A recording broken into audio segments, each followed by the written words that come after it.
Hello, hello, everybody. How are we doing today?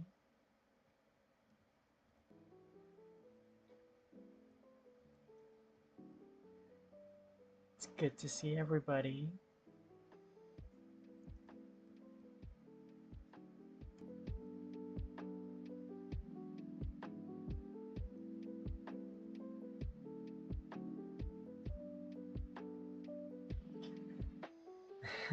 I missed you too.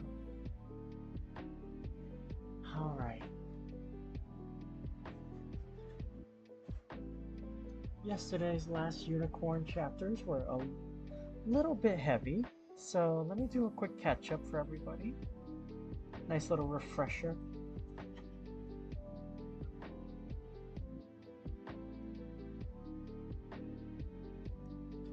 So first, we had the unicorn rescue Schmendrick from Captain Cully and Jack Jingley, taking Molly grew with them on their way to King Haggard and the Red Bull. They stopped at a town called Hagsgate, which essentially knows and understands the situation, but lets them have at it because as long as King Haggard's doing well, so are they. The moment that stops, they'll fall to ruin. Out of fear of that, they just sort of let King Haggard do what he will. Can you turn yourself up a bit? Okay. I did turn myself down a little bit. Okay. Let's try this much. How are we doing here? I don't know why I turned myself down that low last time, but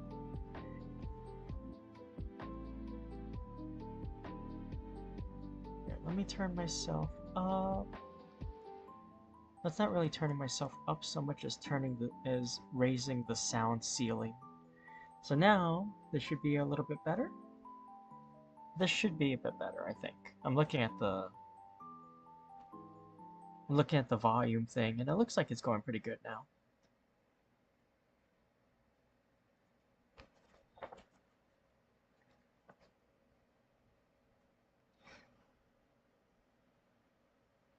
Okay. Maybe I should turn my background music down a little bit.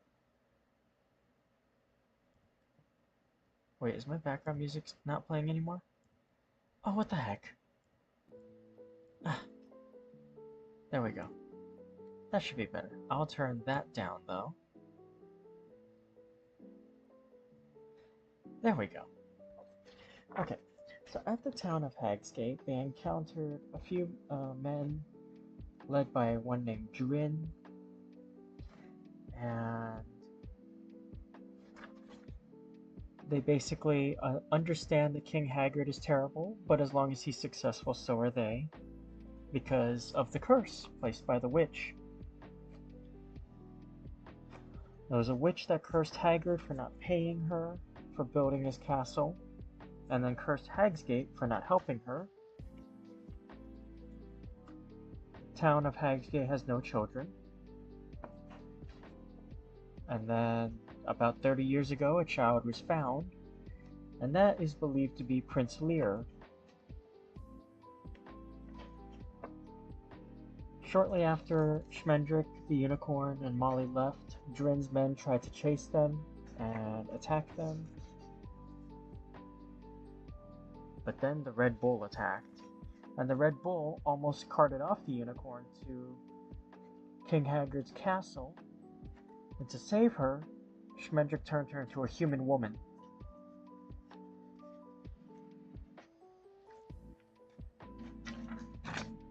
Promises to turn her back when he can, but since he is not in control of the true magic, who knows when that will be.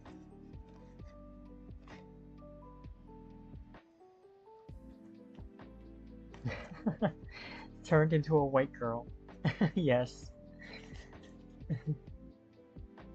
So that's the catch-up from yesterday, and now we're going to continue with Chapter 9. Chapter 9. The sentinels saw them coming a little before sunset, when the sea was flat and blinding. The sentinels were pacing the second tallest of the many Alree towers that sprouted up from the castle and made it resemble one of those odd trees that grew with their roots in the air. From where they stood, the two men could survey the entire valley of Hagsgate, as far as the town and the sharp hills beyond, as well as the road that ran from the rim of the valley to the great, though sagging, front gate of King Haggard's castle. "A man and two women," said the first sentinel. He hurried to the far side of the tower, a stomach-startling motion, since the tower tilted so that half of the sentinel's sky was sea. The castle sat on the edge of a cliff which dropped like a knife blade to a thin yellow shore, frayed bare over green and black rocks. Soft, baggy birds squatted on the rocks, snickering, "Said so, said so." The second man followed his comrade across the tower at an easier pace. He said, "A man and a woman. The third one in the cloak. I'm not certain of the third." Both men were clad in homemade mail, rings, bottle caps, and links of chain sewn onto half-cured hides, and their faces were invisible behind rusted visors, but the second sentinel's voice and gait alike marked him as the elder. "The one in the black cloak," he said again. "Do not be too sure of that one too soon." But the first sentinel leaned out into the orange glare of the tipped-up sea, scraping a few studs loose from his poor armor on the parapet. "It is a woman," he declared. "I would doubt my own sex before hers." "And well you may," the other observed sardonically, "since you do nothing that becomes a man but ride a straddle. I warn you again, be slow to call that third, male or female. Wait a little and see what you see." The first sentinel answered him without turning. "If I had grown up never dreaming that there were two separate secrets to the world, if I had taken every woman I met to be exactly like myself, still I would know that this creature was different from anything I had ever seen before. I have always been sorry that I have never pleased you, but now when I look at her, I am sorry that I have never pleased myself. Oh, I am sorry." He bent still further over the wall, straining his eyes toward the three slow figures on the road. A chuckle clattered behind his visor. "The other woman looks sore-footed and bad-tempered," he reported. "The man appears an amiable sort, though plainly of the strolling life. A minstrel, like enough, or a player." He did nothing more for a long while, watching them draw near. "And the third?" the older man inquired presently. "Your sundown fancy with the interesting hair. Have you outworn her in a quarter of an hour, already seen her closer than love dares?" His voice rustled in his helmet like small clawed feet. "I don't think I could ever see her closely," the sentinel replied. "However, close she came." His own voice was hushed and regretful, echoing with lost chances. She has a newness, he said. Everything is for the first time. See how she moves, how she walks, how she turns her head.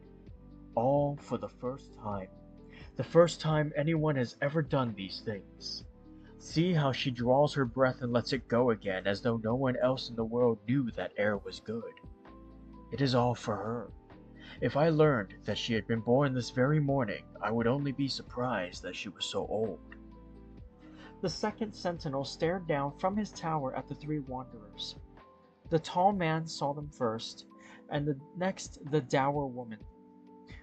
Their eyes reflected nothing but his armor, grim and cankered and empty. But then the girl in the ruined black cloak raised her head, and he stepped back from the parapet, putting out one tin glove against her glance.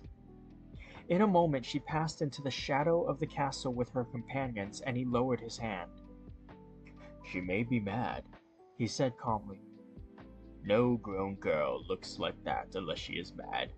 That would be annoying, but far preferable to the remaining possibility. Which is? The younger man prompted after a silence. Which is that she was indeed born this morning. I would rather that she were mad. Let us go down now. When the man and the woman reached the castle, the two sentries were standing on either side of the gate, their blunt, bent halberds crossed and their falchions hitched round in front of them. The sun had gone down, and their absurd armor grew steadily more menacing as the sea faded. The travelers hesitated, looking at one another. They had no dark castle at their backs, and their eyes were not hidden. Give your names, said the parched voice of the second sentinel. The tall man stepped a pace forward. I am Schmendrick the magician, he said. This is Molly Grew, my helper, and this is the Lady Amalthea. He stumbled over the name of the white girl as though he had never before spoken it. We seek audience with King Haggard, he continued. We have come a long way to see him. The second sentinel waited for the first to speak, but the younger man was looking only at the Lady Amalthea. Impatiently he said, State your business with the King Haggard. I will, the magician replied, to Haggard himself. What kind of royal matter could it be that I might confide to doormen and porters? Take us to the king. What kind of royal matter could a wandering wizard with a foolish tongue have to discuss with King Haggard? The second sentinel asked somberly, but he turned and strode through the castle gate, and the king's visitors straggled after him. Last wandered the younger sentinel, his step grown as tender as that of the Lady Amalthea, whose every movement he imitated unaware. She stayed a moment before the gate, looking out to sea, and the sentinel did the same. His former comrade called angrily to him, but the young sentry was on a different duty, answerable to a new captain for his derelictions. He entered at the gate only after the Lady Amalthea had chosen to go in. Then he followed, singing to himself in a dreamy tone. What is it that is happening to me? What is it that is happening to me? I cannot tell whether to be glad or be afraid. What is it that is happening to me? They crossed a cobbled courtyard where cold laundry groped their faces, and passed through a smaller door into a hall so vast that they could not see the walls or the ceiling in the darkness. Great stone pillars rushed up to them as they trudged across the hall, and then leaned away without ever really letting themselves be seen. Breath echoed in that huge place, and the footsteps of other smaller creatures sounded just as clearly as their own. Molly Grew stayed quite close to Schmendrick. After the great hall there came another door and then a thin stair. There were few windows and no lights. The stair coiled tighter and tighter as it ascended, until it seemed that every step turned round on itself, and that the tower was closing on them all like a sweaty fist. The darkness looked at them and touched them. It had a rainy, doggy smell. Something rumbled somewhere, deep and near. The tower trembled like a ship run aground, and answered with a low stone wail. The three travelers cried out, scrambling to keep their feet on the shuddering stairs, but their guide pressed on without faltering or speaking. The younger man whispered earnestly to the Lady Amalthea, "It's all right. Don't be afraid. It's just the bull." The sound was not repeated. The second sentinel halted abruptly, produced a key from a secret place, and jabbed it, apparently, straight into the blank wall. A section of the wall swung inward, and the small procession filed into the low, narrow chamber with one window and a chair at the far end. There was nothing else. No other furnishings, no rug, no draperies, no tapestries. In the room were 5 people, the tall chair, and the mealy light of the rising new moon. "This is King Haggard's throne room," said the sentinel. The magician gripped him by his mailed elbow and turned him until they faced each other. "This is a cell. This is a tomb. No living king sits here. Take us to Haggard if he is alive." "You must judge that for yourself," replied the scurrying voice of the sentinel. He unlaced his helmet and lifted it from his gray head. "I am King Haggard," he said. His eyes were the same color as the horns of the Red Bull. He was taller than Schmendrick, and though his face was bitterly lined, there was nothing fond or foolish in it. It was a pike's face, the jaws long and cold, the cheeks hard, the lean neck alive with power. He might have been 70 years old, or 80, or more. The first sentinel came forward now with his own helmet under his arm. Molly Grew gasped when she saw his face, for it was the friendly, rumpled face of the young prince who had read a magazine while his princess tried to call a unicorn. King Haggard said, "This is Lear." "Hi," said Prince Lear. "Glad to meet you." His smile wriggled at their feet like a hopeful puppy, but his eyes, a deep, shadowy blue behind stubby lashes, rested quietly on the eyes of the Lady Amalthea. She looked back at him, silent as a jewel, seeing him no more truly than men see unicorns. But the prince felt strangely, happily certain that she had looked him round and through, and down into caverns that he had never known were there, where her glance echoed and sang. Prodigies began to waken somewhere southwest of his 12th rib, and he himself, still mirroring the Lady Amalthea, began to shine. "What is your concern with me?" Schmendrick the magician cleared his throat and bowed to the pale-eyed old man. "We seek to enter your service. Far and wide has the fabled court of King Haggard." "I need no servants." The king turned away, his face and body suddenly slack with indifference. Yet Schmendrick sensed a curiosity lingering in the stone-colored skin and at the roots of the gray hair. He said cautiously, "But surely you keep some suite, some following." "Simplicity is the richest adornment of a king, I grant you, but for such a king as Haggard—" "You are losing my interest," the rustling voice interrupted him again. "And that is very dangerous. In a moment I will have forgotten you quite entirely, and will never be able to remember just what I did with you. What I forget not only ceases to exist, but never really existed in the first place." As he said this, his eyes, like those of his son, turned to meet the Lady Amalthea's eyes. "My court," he continued, "since you choose to call it that, consists of 4 men-at-arms. I would do without them if I could, for they cost more than they are worth, like everything else. But they take their turns as sentries and as cooks, and they give the appearance of an army from a distance. What other attendants should I need?" "But the pleasures of court," the magician cried. The music, the talk, the women and the fountains, the hunts and the masks and the great feasts. They are nothing to me, King Haggard said. I have known them all, and they have not made me happy. I will keep nothing near me that does not make me happy. The Lady Amalthea moved quietly past him to the window and looked out at the night sea.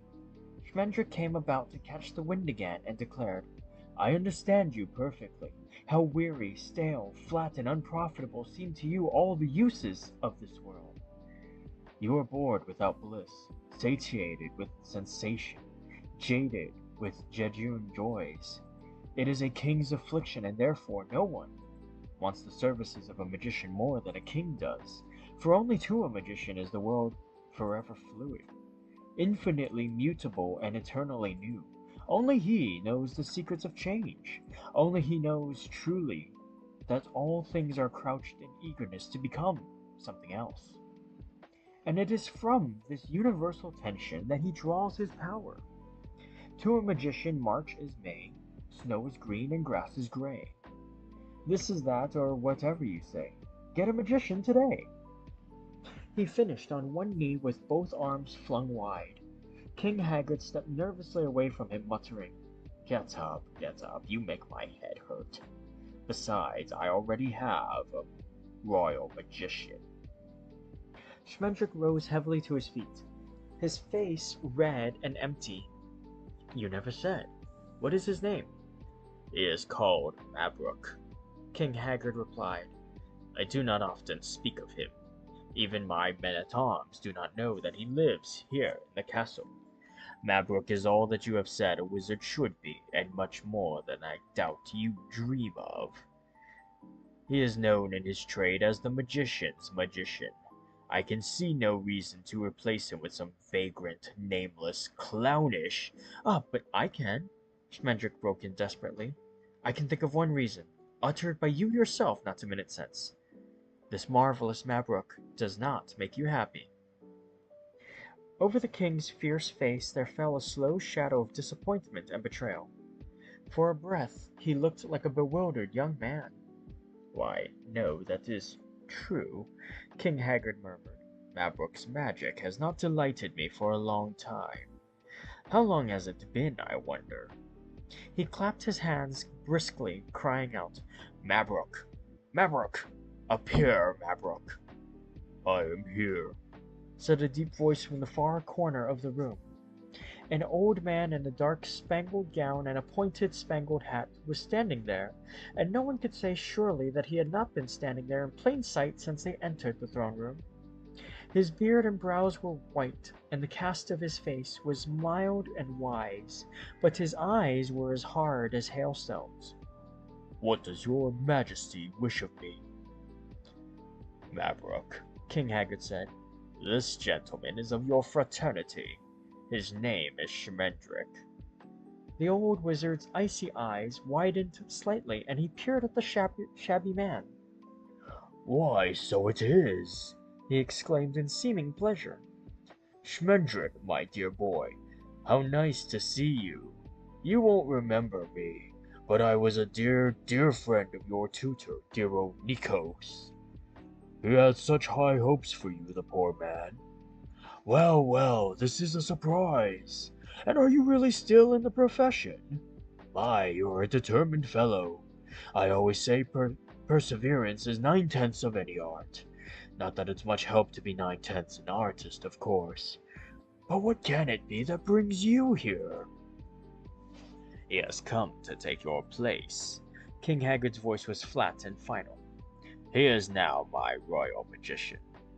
Schmendrick's start of amazement was not lost on old Mabrook, though the wizard himself seemed little surprised by the king's decision.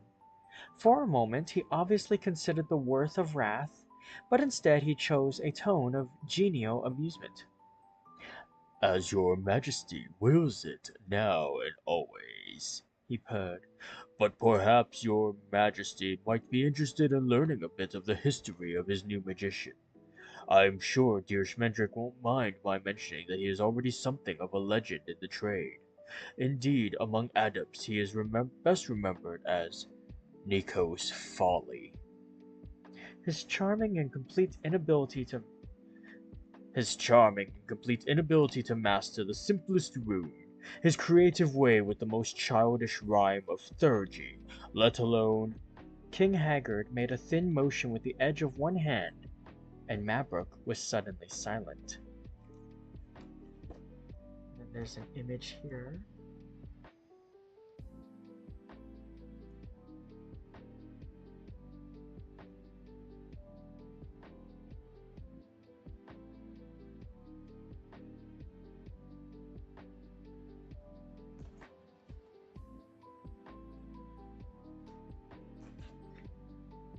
Prince Lear giggled.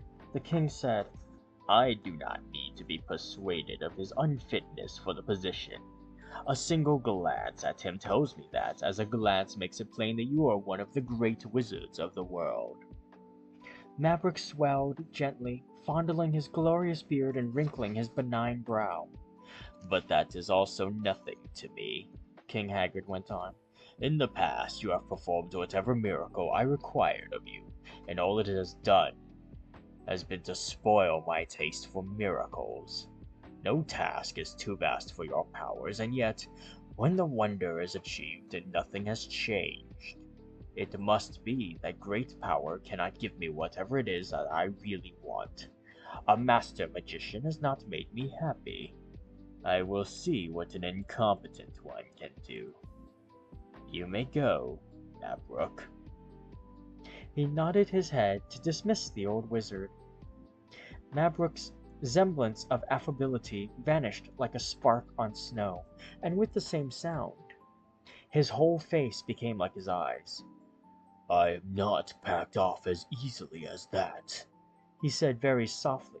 Not on a whim, even a king's whim, and not in favor of a fool. Beware, Haggard. Mabrook is not one to anger lightly. A wind began to rise in the dark chamber. It came as much from one place as another, through the window, through the half-open door, but its true source was the clenched figure of the wizard. The wind was cold and rank, a wet, hooty marsh wind, and it leaped here and there in the room like a gleeful animal discovering the flimsiness of human beings. Molly Grew shrank against Schmendrick, who looked uncomfortable. Prince Lear fidgeted his sword in and out of its sheath. Even King Haggard gave back a step before the triumphant grin of old Mabrook. The walls of the room seemed to thaw and run away, and the wizard's starry gown became the huge howling night. Mabrook spoke no word himself, but the wind was beginning to make a wicked, grunting sound as it gained strength. In another moment it would become visible, burst into shape. Schmendrick opened his mouth, but if he were shouting a counterspell it could not be heard, and it did not work. In the darkness, Molly Grew saw the Lady Amalthea turning far away, stretching out a hand on which the ring and middle fingers were of equal length. The strange place on her forehead was glowing as bright as a flower. Then the wind was gone as though it had never been, and the stone walls were around them once more, the dull chamber as gay as noon after Mabrook's night. The wizard was crouched almost to the floor, staring at the Lady Amalthea. His wise, benevolent face looked like the face of a drowned man, and his beard dripped thinly from his chin like stagnant water. Prince Lear took him by the arm. "Come on, old man," he said, not unkindly. "This way out, Granddad. I'll write you a reference." "I am going," Mabrook said, "not from fear of you, you lump of stale dough, nor of your mad, ungrateful father, nor of your new magician, much happiness may you have of him." His eyes met King Haggard's hungry eyes, and he laughed like a goat. "Haggard, I would not be you for all the world," he declared. "You have let your doom in by the front door, though it will not depart that way. I would explain myself more fully, but I am no longer in your service. That is a pity, for there will come a time where none but a master will be able to save you, and in that hour you will have Schmendrick to call upon. Farewell, poor Haggard, farewell." Still laughing, he disappeared, but his mirth dwelled forever in the corners of that chamber, like the smell of smoke or of old cold dust. Well, Said King Haggard in the grey moonlight. Well.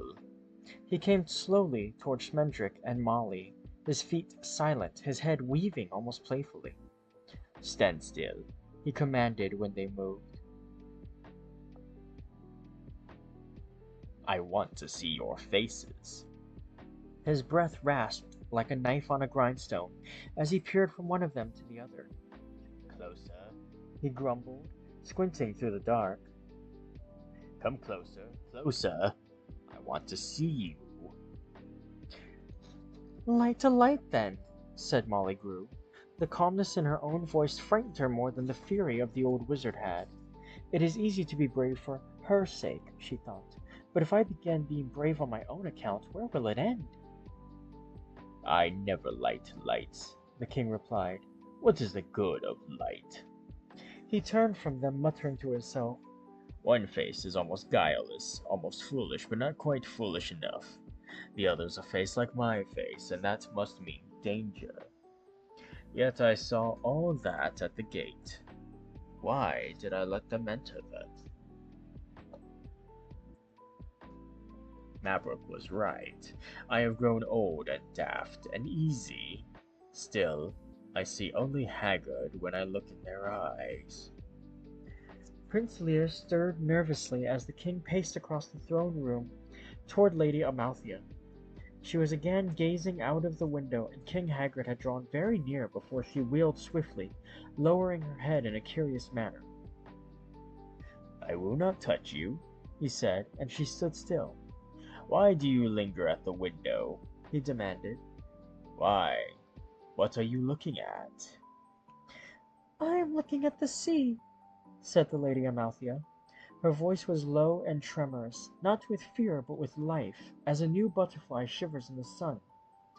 Ah, said the king. Yes, the sea is always good. There is nothing that I can look at for very long except the sea. Yet he stared at the Lady Amalthea's face for a long time, his own face giving back none of her light, as Prince Lear's had, but taking it in and keeping it somewhere. His breath was as musty as the wizard's wind, but the Lady Amalthea never moved. Suddenly he shouted, What is the matter with your eyes? They are full of green leaves, crowded with trees and streams and small animals. Where am I? Why can I not see myself in your eyes? The Lady Amalthea did not answer him. King Haggard swung around to face Schmendrick and Molly. His scimitar smile laid its cold edge along their throats. Who is she? He demanded. Schmendrick coughed several times. The Lady Amalthea is my niece, he offered. I am her only living relative and so her guardian. No doubt the state of her attire puzzles you, but it is easily explained. On our journey we were attacked by bandits and robbed of all our... What nonsense are you jabbering? What about her attire? The king turned again to regard the young white girl, and Schmendrick suddenly understood that neither King Haggard nor his son had noticed that she was naked under the rags of his cloak. The Lady Amalthea held herself so gracefully that she made sheds and tatters seem the only fitting dress for a princess, and besides, she did not know that she was naked. It was the armored king who seemed bare before her. King Haggard said, What she wears, what may have befallen you, what you all are to one another, these things are, fortunately, no concern of mine. In such matters, you may lie to me as much as you dare. I want to know who she is. I want to know how she broke Maverick's magic without saying a word. I want to know why there are green leaves and fox cubs in her eyes. Speak quickly, and avoid the temptation to lie, especially about the green leaves. Answer me. Schmendrick did not reply quickly. He made a few small sounds of an earnest nature, but not a sensible word was among them. Molly Grew gathered her courage to answer, even though she suspected it was impossible to speak the truth to King Haggard. Something in his winter presence blighted all words, tangled meanings, and brought his ruin. Sorry, let's see.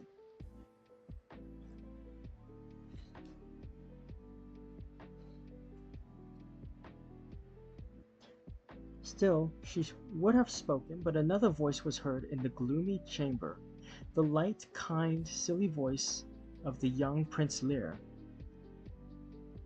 Father, what difference does it make? She is here now. King Haggard sighed. It was not a gentle sound, but low and scraping. Not the sound of surrender, but the rumbling meditation of a tiger taught to spring.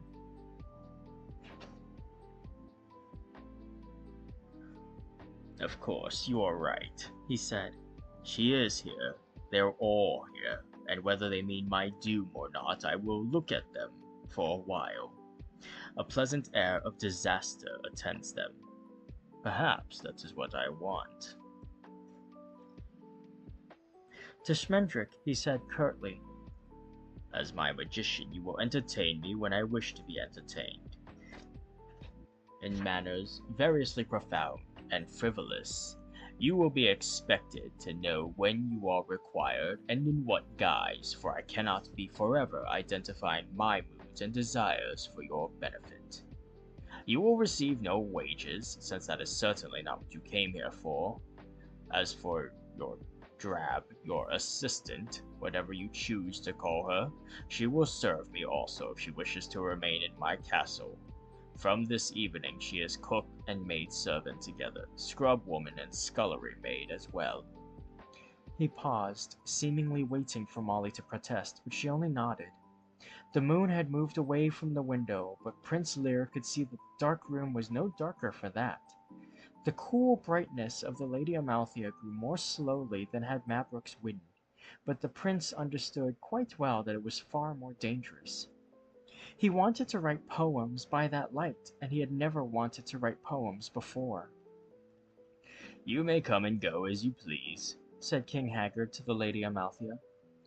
It may have been foolish of me to admit you, but I am not so foolish as to forbid you this door or that. My secrets guard themselves. Will yours do the same? What are you looking at? I'm looking at the sea, the Lady Amalthea replied again. Yes, the sea is always good, said the king. We will look at it together one day. He walked slowly to the door. It will be curious, he said, to have a creature in the castle whose presence caused Lear to call me father for the first time since he was 5 years old. 6, said Prince Lear. I was 6. 5 or 6, the king said. It had stopped making me happy long before, and it does not make me happy now. Nothing has yet changed, because she is here. He was gone almost as silently as Mabrook, and they heard his tin boots ticking on the stairs. Molly Grew went softly to the Lady Amalthea and stood by her at the window. What is it? She asked. What do you see? Schmendrick leaned on the throne regarding Prince Lear with his long green eyes. Away in the valley of Hag's Gate, the cold roar sounded again. I will find quarters for you, said Prince Lear. Are you hungry? I will get you something to eat. I know where there is some cloth, fine satin. You could make a dress. No one answered him. The heavy night swallowed his words, and it seemed to him that the Lady Amalthea neither heard nor saw him. She did not move, and yet he was certain that she was going away from him as he stood there like the moon. Let me help you, Prince Lear said. What can I do for you? Let me help you.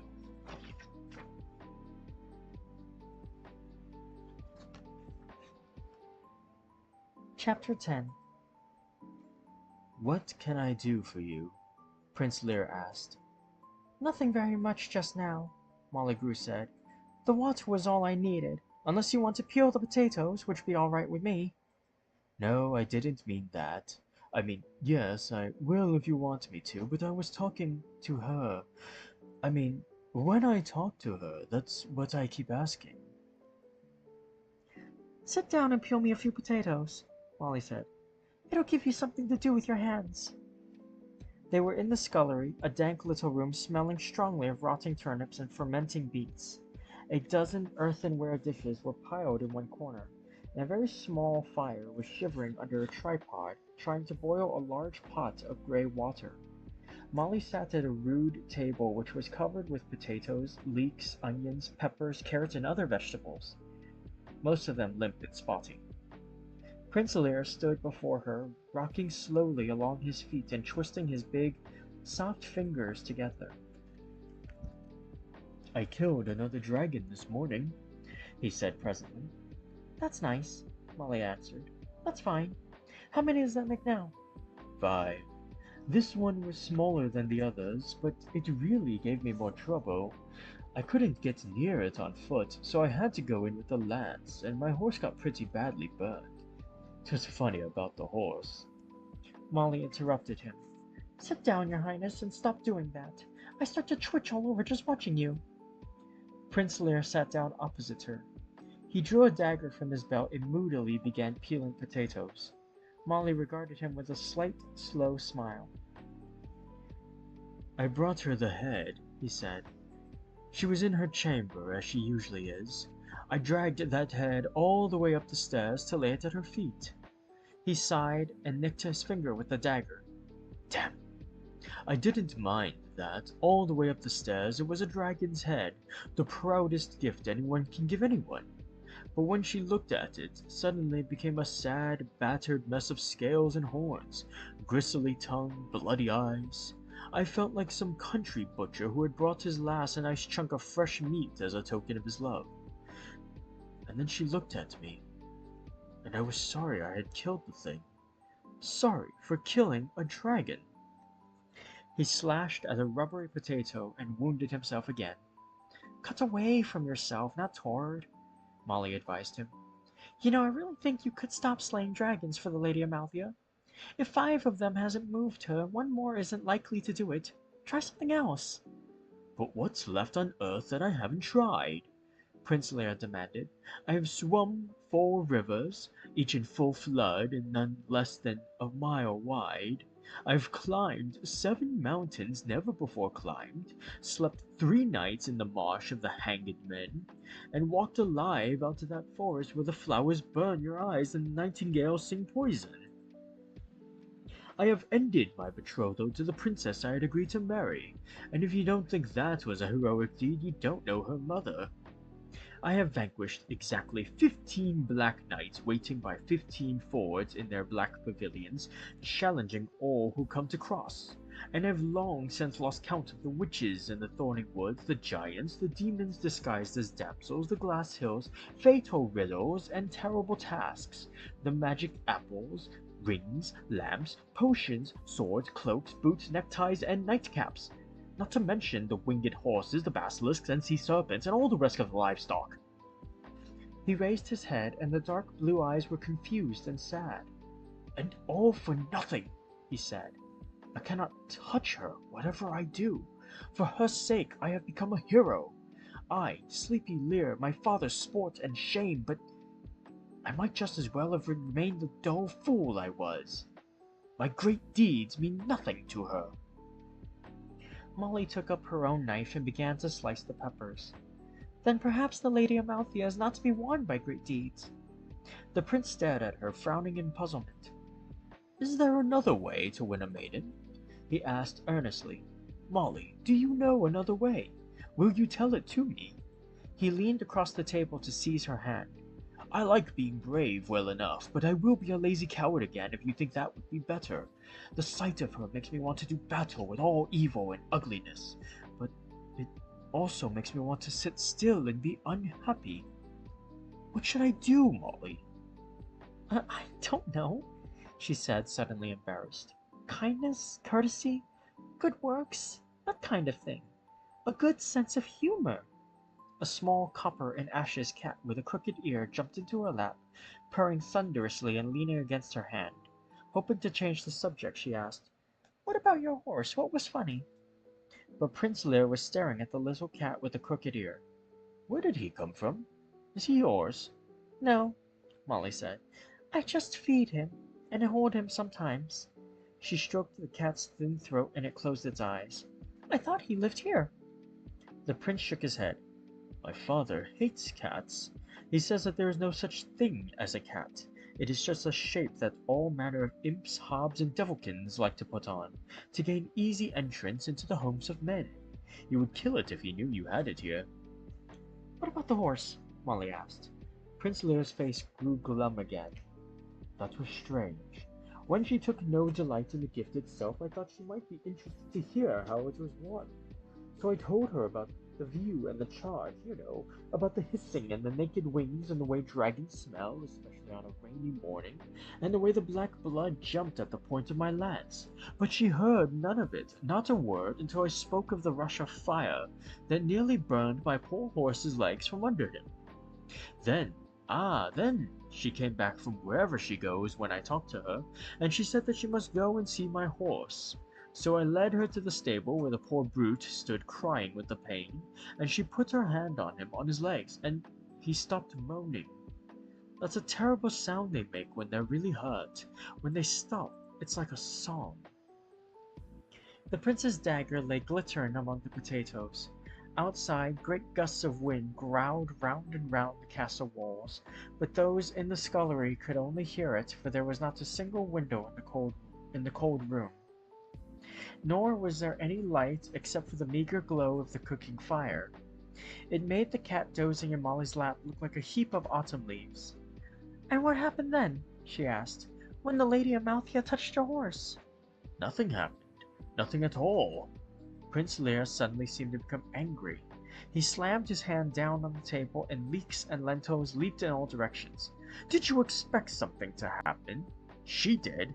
Did you expect that beast's burns to heal on the instant, the crackling skin to knit, the black flesh to be whole again? She did. By my hope of her, I swear it. And when his legs didn't grow well under her hand, then she ran away. I don't know where she is now." His voice softened as he spoke, and the hand on the table curled sadly on its side. He rose and went to look into the pot over the fire. "It's boiling," he said. "If you want to put the vegetables in."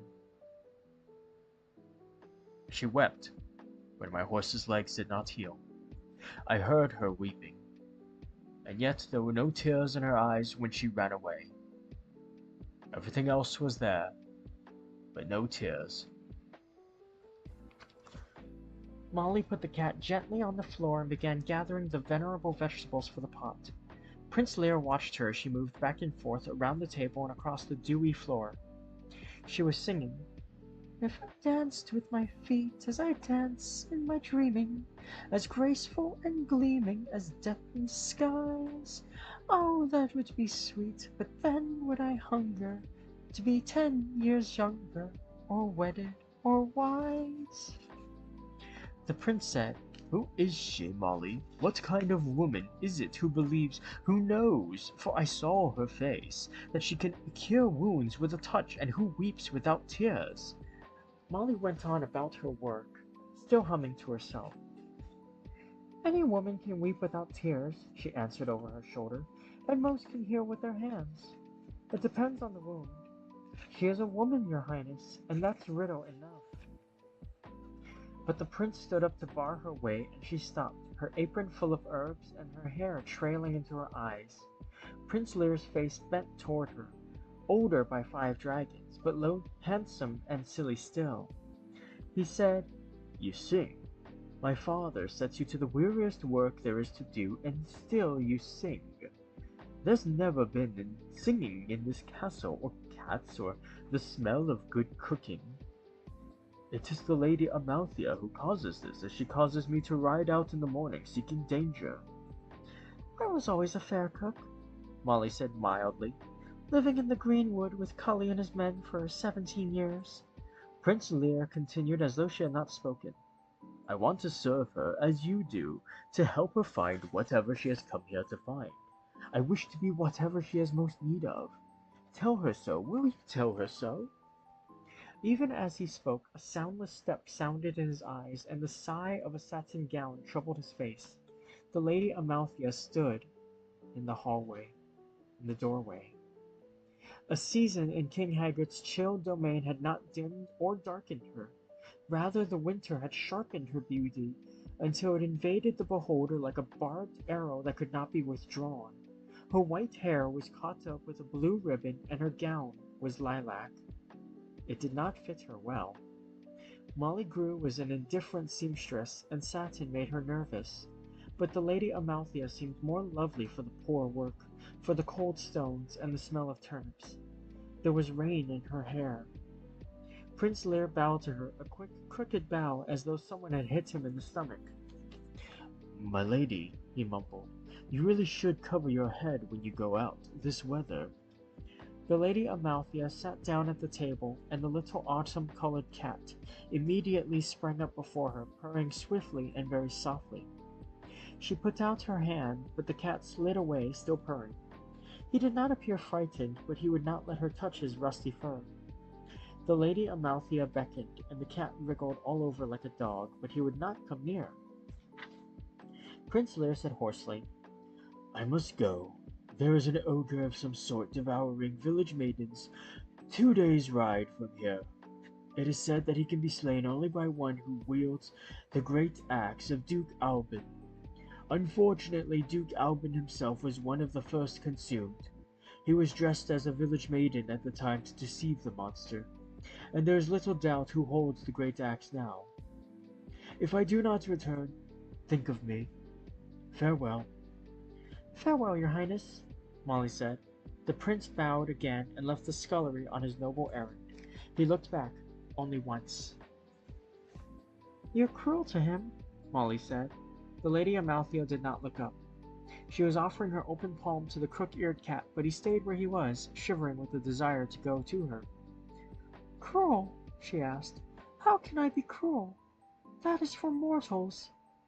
But then she did raise her eyes, and they were great with sorrow, and with something very near to mockery. She said, So is kindness. Molly Grew busied herself with the cooking pot, stirring the soup and seasoning it, bustling numbly. In a low voice she remarked, You might give him a gentle word at the very least. He has undergone mighty trials for you. But what word shall I speak? Asked the Lady Amalthea. I have said nothing to him, yet every day he comes to me with more heads, more horns and hides and tails, more enchanted jewels and bewitched weapons. What will he do if I speak? Molly said, He wishes for you to think of him. Knights and princes know only one way to be remembered. It's not his fault. I think he does very well. The Lady Amalthea turned her eyes to the cat again. Her long fingers twisted at the seam of the satin gown. No, he does not want my thoughts, she said softly. He wants me, as much as the Red Bull did, and with no more understanding. But he frightens me even more than the Red Bull because he has a kind heart. No, I will never speak a promising word to him. The pale mark on her brow was invisible in the gloom of the scullery. She touched it and then drew her hand away quickly, as though the mark hurt her. The horse died, she said to the little cat. I could do nothing. Molly turned quickly and put her hands on the Lady Amalthea's shoulders. Beneath the sleek cloth the flesh was cold and hard as any stone of King Hagrid's castle. Oh, my lady, she whispered, that is because you are out of your true form. When you regain yourself, it will all return. All your power, all your strength, all your sureness. It will come back to you. Had she dared, she would have taken the white girl in her arms and lulled her like a child. She had never dreamed of such a thing before. But the Lady Amalthea answered, The magician gave me only the semblance of a human being, the seeming, but not the spirit. If I had died then, I would still have been a unicorn. The old man knew, the wizard. He said nothing, to spite Hagrid, but he knew. Of itself her hair escaped the blue ribbon and came hurrying down her neck and over her shoulders. The cat was all but won by this eagerness. He lifted a paw to play with it, but then he drew back once more and sat on his haunches, tail curled around his front feet, queer head to the side. His eyes were green speckled with gold. "But that was long ago," the girl said. "Now I am two, myself and the other that you call my lady, for she is here as truly as I am now, though once she was only a veil over me. She walks in the castle, she sleeps, she dresses herself, she takes her meals, and she thinks her own thoughts. If she has no power to heal or to quiet, still she has another magic. Men speak to her, saying, 'Lady Amalthea,' and she answers them, or she does not answer. The king is always watching her out of his pale eyes, wondering what she is, and the king's son wounds himself with loving her, and wonders who she is. And every day she searches the sea and the sky, the castle and the courtyard, the keep and the king's face, for something she cannot always remember. What is it? What is it that she is seeking in this strange place? She knew a moment ago, but she has forgotten." She turned her face to Molly Grew, and her eyes were not the unicorn's eyes. They were lovely still, but in a way that had a name, as a human woman is beautiful. Their depth could be sounded and learned, and their degree of darkness was quite describable. Molly saw fear and loss and bewilderment when she looked into them and herself, and nothing more. "Unicorns," she said. "The Red Bull the Red Bull has driven them all away. All but you. You are the last unicorn. You came here to find the others and to set them free, and so you will." Slowly the deep, secret sea returned to the Lady Amalthea's eyes, filling them until they were as old and dark and unknowable and indescribable as the sea. Molly watched it happen and was afraid, but she gripped the bowed shoulders even more tightly, as though her hands could draw despair like a lightning rod. And as she did so, there shivered in the scullery floor a sound she had heard before, a sound like great teeth, molars grinding together. The Red Bull was turning in his sleep. "I wonder if he dreams," Molly thought. The Lady Amalthea said, "I must go to him. There is no other way and no time to spare. In this form or my own I must face him again, even if all my people are dead and there is nothing to be saved. I must go to him before I forget myself altogether, forever. But I do not know the way, and I am lonely."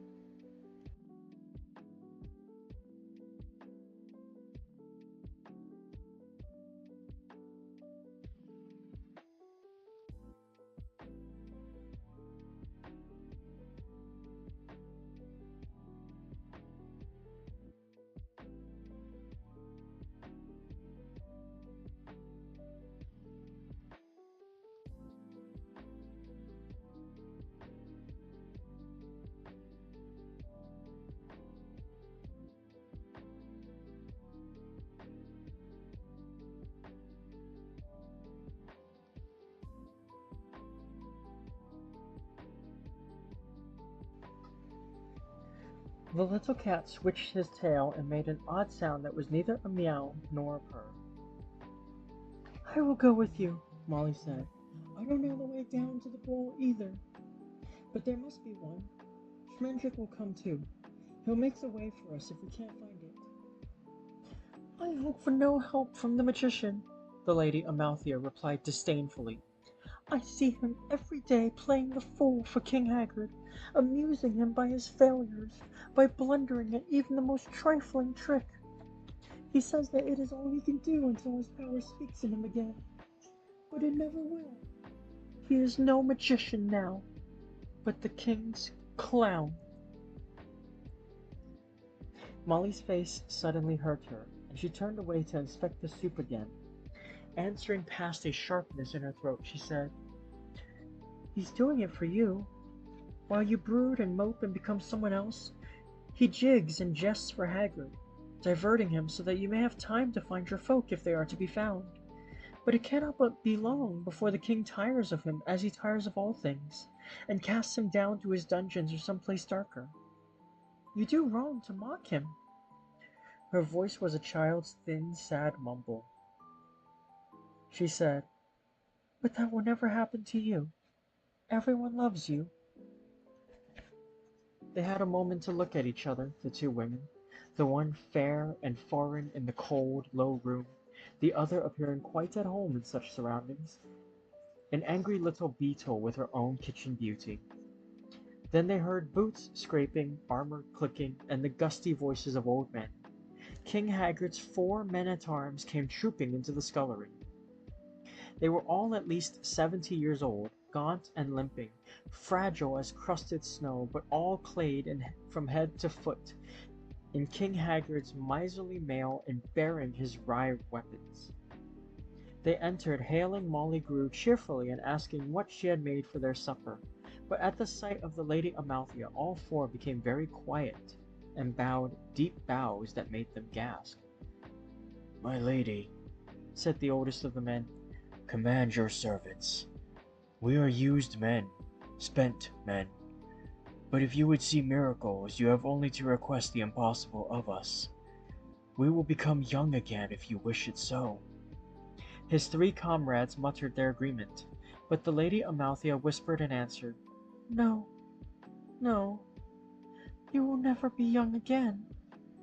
Then she fled from them with her wild, blinding hair hiding her face, and the satin gown hissing.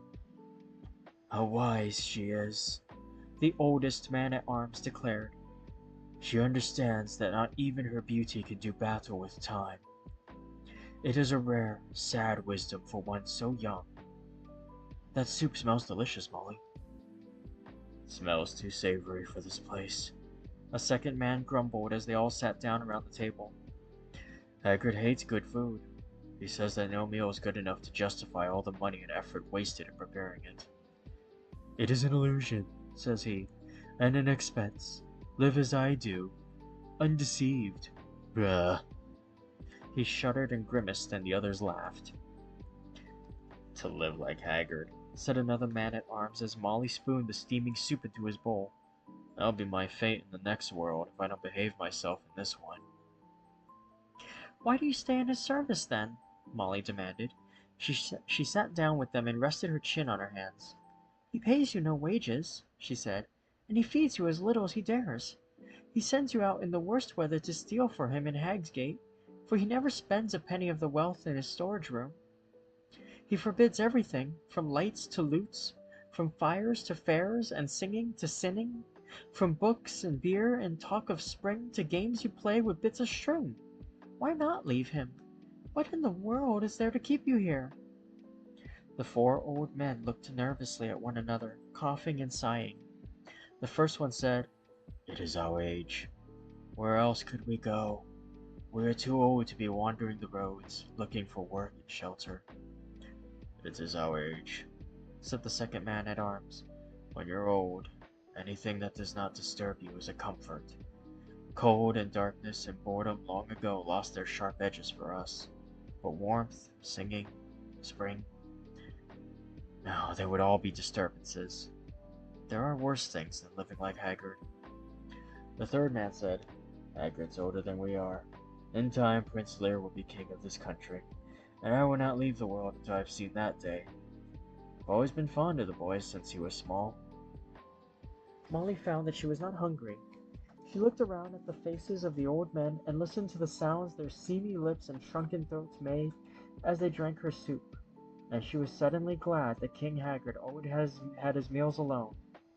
Molly inevitably came to care for anyone she fed. Cautiously, she asked them, "Have you ever heard the tale that Prince Lear is not Haggard's adopted nephew at all?" The men-at-arms showed no surprise at the question. "Aye," the eldest replied, "we know that story. It may well be true, for the prince certainly bears no family resemblance to the king. But what of it? Better a stolen stranger ruled the land than a true son of King Haggard." "But if the prince was stolen from Hag's Gate," Molly cried, Then he is the man who will make the curse on his castle come true. And she repeated the rhyme that the man Drin had recited in the inn at Hagsgate. Yet none but one of Hagsgate town may bring the castle swirling down. But the old men shook their heads, grinning with teeth as rusty as their casques and corselets. Not Prince Lear, the third man said. The prince may slay 1,000 dragons, but he'll level no castles, overthrow no kings. It's not in his nature.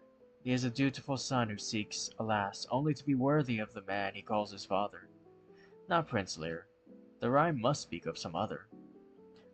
And even if Prince Lear were the one, the second man added, even if the curse had marked him for its messenger, still he would fail, for between King Haggard and any doom stands the Red Bull. A silence sprang into the room and stood there, darkening all faces with its savage shadow, and chilling the good hot soup with its breath. The little autumn cat stopped purring on Molly's lap, and the thin cooking fire cowered down. The cold scullery walls seemed to draw closer together.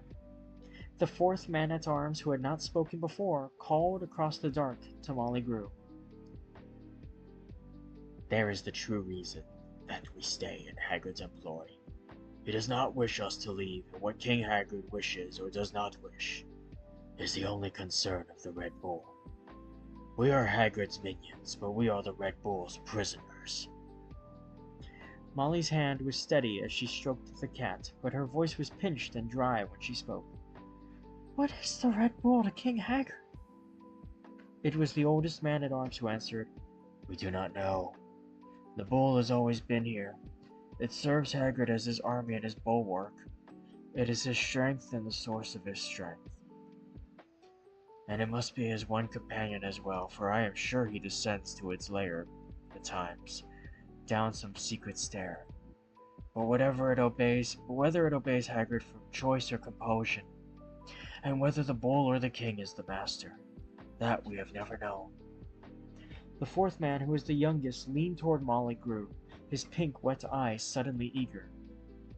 He said, The Red Bull is a demon, and its reckoning for attending Haggard will one day be Haggard himself. Another man interrupted him, insisting that the clearest evidence showed that the bull was King Haggard's enchanted slave, and would be until it broke the bewitchment that held it and destroyed its former lord. They began to shout and spill their soup. But Molly asked, not loudly, but in a way that made them all be still. Do you know what a unicorn is? Have you ever seen one? Of everything alive in the little room, only the cat and the silence seemed to look back at her with any understanding.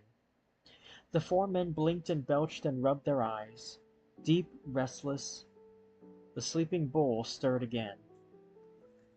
The meal being over, the men-at-arms saluted Molly Grew and left the scullery, 2 for their beds, 2 to take up their night's vigil in the rain. The oldest of the men waited until the others were gone before he said quietly to Molly, Be careful of the Lady Amalthea. When she first came here, her beauty was such that even this accursed castle became beautiful too, like the moon, which is only a shining stone. But she's been here too long. Now she's as beautiful as ever, but the rooms and roofs that contain her are somehow meaner for her presence. He gave a long sigh which frayed into a whine. I am familiar with that kind of beauty, he said, but I had never seen that other sort before. Be careful, for she should go away from here. Alone, Molly put her face in the little cat's random fur. The cooking fire fluttered low, but she did not get up to feed it. Small, swift creatures scuttled across the room, making a sound like King Haggard's voice, and the rain rumbled against the castle walls, sounding like the Red Bull. Then, as though in answer, she heard the bull. His bellows shattered the stones under her feet, and she clutched desperately at the table to keep herself and the cat from plunging down to him. She cried out. The cat said, He is going out. He goes out every sundown to hunt for the strange white beast that escaped him. You know that perfectly well. Don't be stupid. The hungering roar came again, further away. Molly caught her breath and stared at the little cat. She was not as amazed as another might have been. These days she was harder to surprise than most women. Could you always talk? She asked the cat. Or was it the sight of the Lady Amalthea that gave you speech? The cat licked her front paw reflexively. "It was the sight of her that made me feel like talking," he said at length, "and let us leave it at that. So that is a unicorn. She's very beautiful." "How do you know that she is a unicorn?" Molly demanded. "And why were you afraid to let her touch you? I saw you, you were afraid of her." "I doubt that I'll feel like talking for very long," the cat replied without rancor. "I would not waste time in foolishness if I were you. As to your first question, no cat out of its first fur can ever be deceived by appearances, unlike human beings who enjoy them. As for your second question," here he faltered and suddenly became very interested in washing, nor would he speak until he had licked himself fluffy and then licked himself smooth again. Even then he would not look at Molly but examined his claws. "If she had touched me," he said very softly, "I would have been hers and not my own. Not ever again. I wanted her to touch me, but I could not let her. No cat will. We let human beings caress us because it is pleasant enough and calms them, but not her. The price is more than a cat can pay." Molly picked him up again, and he purred into her neck for such a long while that she began to fear that his moment of speech had passed. But presently he said, "You have very little time. Soon she will no longer remember who she is or why she came to this place, and the Red Bull will no longer roar in the night for her. It may be that she will marry the good prince who loves her." The cat pushed his head hard into Molly's suddenly still hand. "Do that," he commanded. "The prince is very brave to love a unicorn. A cat can appreciate valiant absurdity." "No," Molly Grew said. "No, that cannot be. She's the last." "Well, then she must do what she came to do," the cat replied. "She must take the king's way down to the bull." Molly held him so fiercely that he gave a mouse-like squeak of protest. "Do you know the way?" she asked, as eagerly as Prince Lear had demanded of her. "Tell me the way. Tell me where we must go." She put the cat down on the table and took her hands off him. The cat made no answer for a long time, but his eyes grew brighter and brighter, gold shivering down to cover the green. His crooked ear twitched, and the black tip of his tail, and nothing more. "When the wine drinks itself," he said, "when the skull speaks, when the clock strikes the right time, only then will you find the tunnel that leads to the Red Bull's lair." He tucked his paws under his chest and added, "There's a trick to it, of course." "I'll bet," Molly said grimly.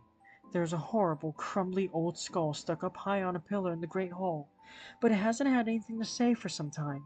The clock that stands nearby is mad, and strikes when it pleases, midnight every hour, 17 o'clock at 4, or perhaps not a sound for a week.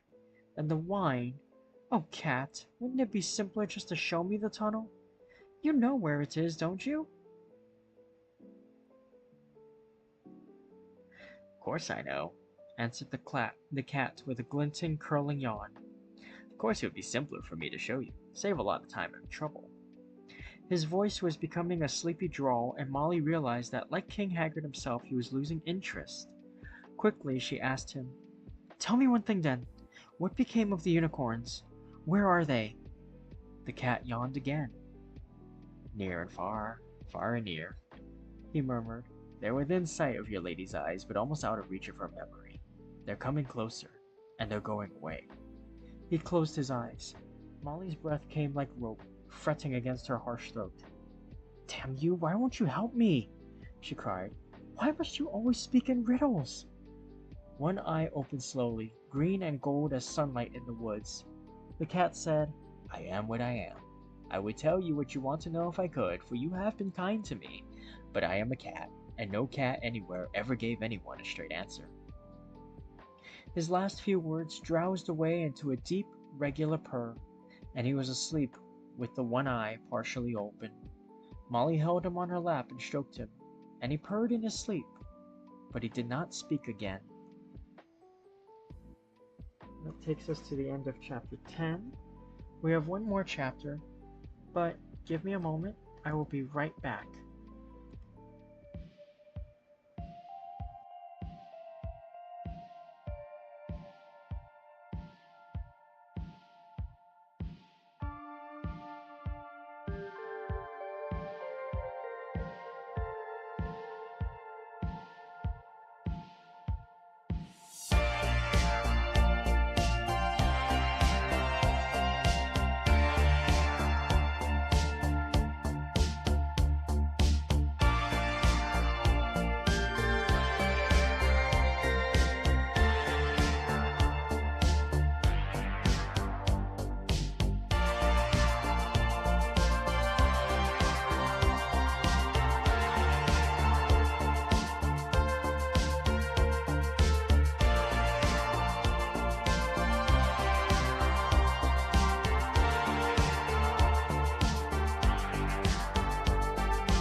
Hi there, I'm back. Sorry about that. We have one more chapter for today, so settle back in and let's read this last one together. Chapter 11.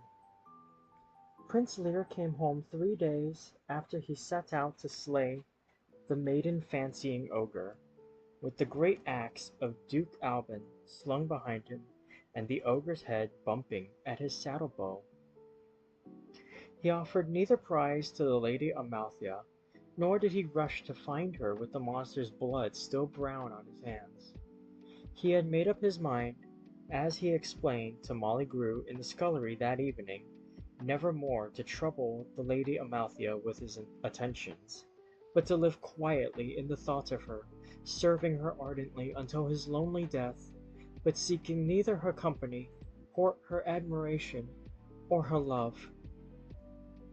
"I will be as anonymous as the air she breathes," he said, "as invisible as the force that holds her on the earth."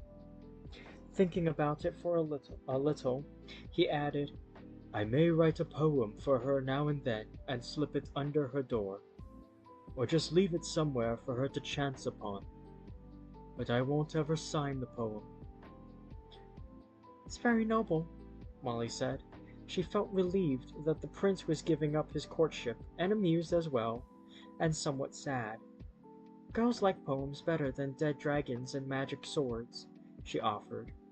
"I always did anyway, when I was a girl." "The reason I ran off with Cully," but Prince Lear interrupted her, saying firmly, "No, do not give me hope. I must learn to live without hope as my father does, and perhaps we will understand each other at last." He dug into his pockets, and Molly heard paper crackling. "Actually, I've already written a few poems about it. Hope and her, and so on. You might look them over if you wanted to." "I'd be very pleased," Molly said. "But will you never go out again, then, to fight with black knights and ride through rings of fire?"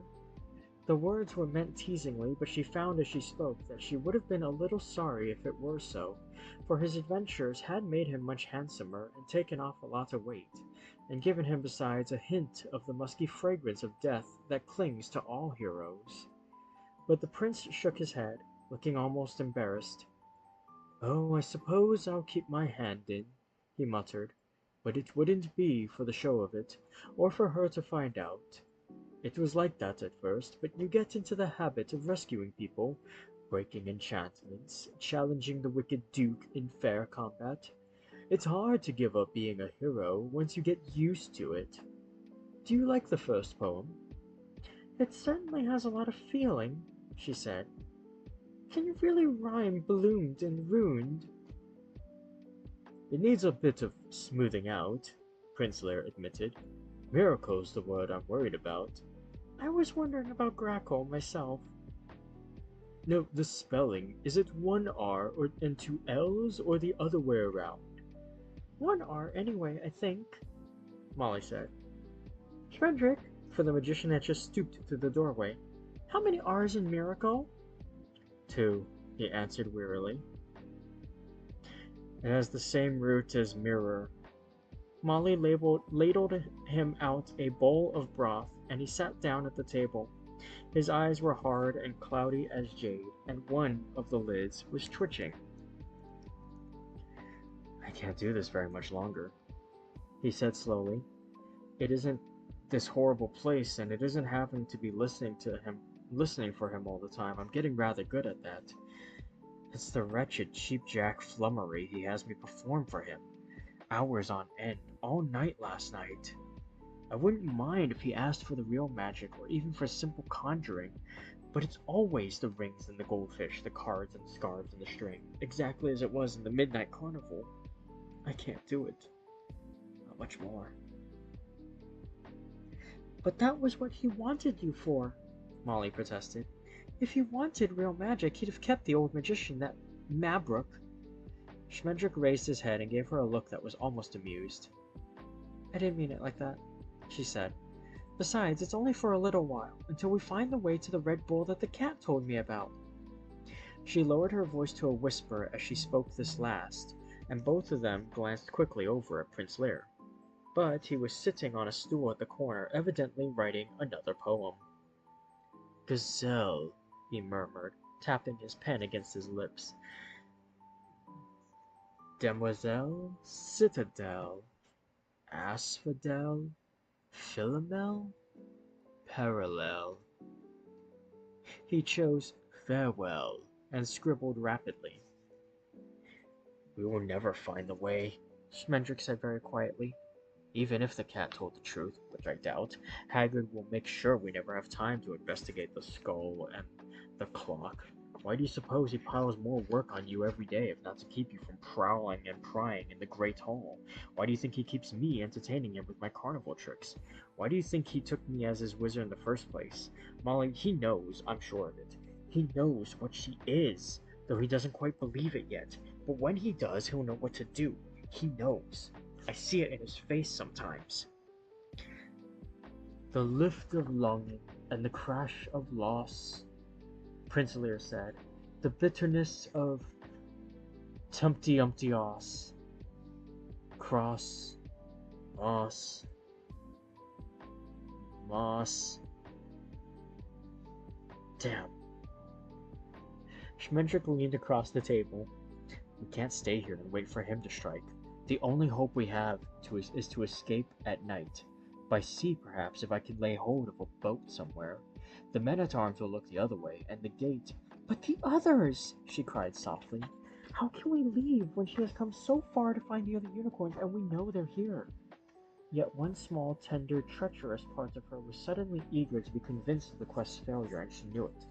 I was angry at Schmendrick. Well, but what about your magic? She asked. What about your own little search? Are you going to give that up too? Will she die in human shape and you live forever? You might as well let the bull have her then. The magician sank back, his face gone as pale and crumpled as a washerwoman's fingers.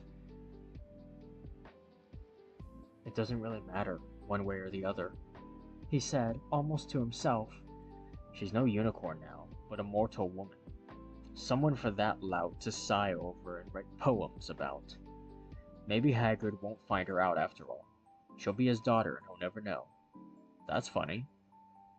He put his soup aside, untasted, and leaned his head into his hands. I couldn't change her back into a unicorn if we did find the others, he said.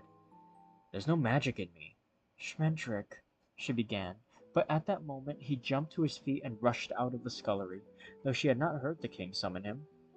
Prince Lear never looked up, but went on drumming meters and sampling rhymes. Molly hung a kettle over the fire for the sentry's tea. I've got it all but the final couplet, Lear said presently. Do you want to hear it now, or would you rather wait? Whichever you like, she said. So he read it then, but she never heard a word of it. Fortunately, the men-at-arms. I will leave the first one at her door, he thought, and save the others until tomorrow.